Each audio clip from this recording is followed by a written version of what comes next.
Jeremy, how are you? Good, thanks for being here. National Hip Hop Museum, the Hip Hop Shop. Tell me, what are we standing in right now, and how does this fit in with the National Hip Hop Museum? Yeah, sure. Well, right now we are standing in the National Hip Hop Shop.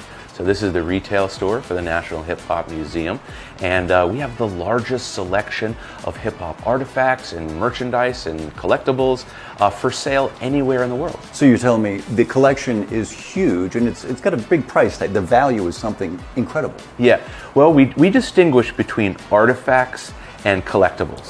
Okay, so the museum is made up of almost $26 million worth of rare, important hip-hop artifacts from 1973 till 2000. All right. And then the hip-hop shop is made up of a million different collectibles that if you love hip-hop, you can purchase and collect. So the artifacts, give me one or two that people at home would say, wow, that's a huge thing to have.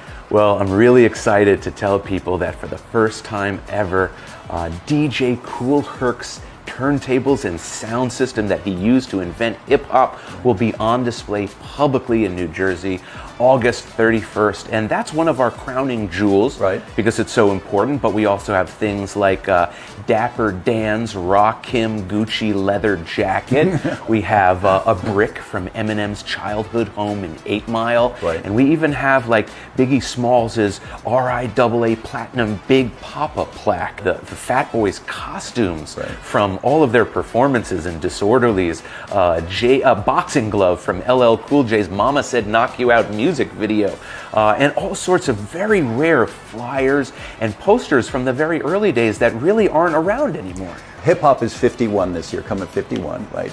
Just turned 50. But it's unfair to treat it like a 50-year-old person. Where in the evolution of hip hop do you think we are right now? Is it still in its infancy? Oh my goodness, that's probably the greatest question about hip hop that anyone could ask. At 50 years, I think Americans have just realized the importance and power and significance of this music and culture.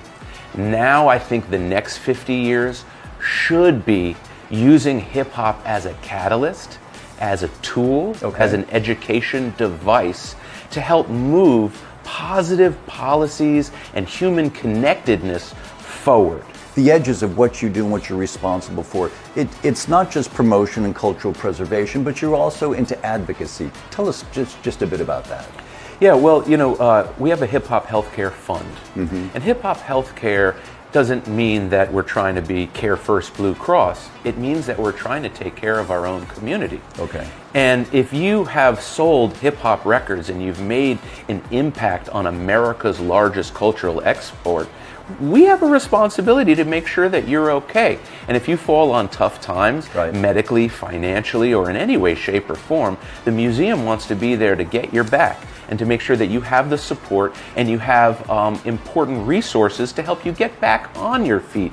And to us, it's not just about hip-hop healthcare. It's about the issues that matter to parents at large. Yeah. And speaking of issues, you guys also go into intellectual property, right? About protecting hip-hop. Tell me about that. So we work with the RIAA to make sure that, AI, Record Industry of America. The Recording Industry Association of America is an incredibly important advocacy group.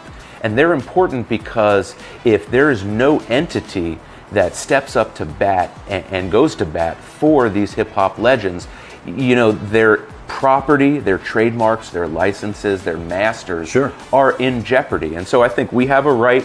The RIAA does an amazing job. We've worked with them, but we're working with many different aspects of the hip-hop community to make sure that these artists control and maintain their licenses and their masters. Congratulations on your success so far, and thank you for your participation and your care for this American cultural phenomenon.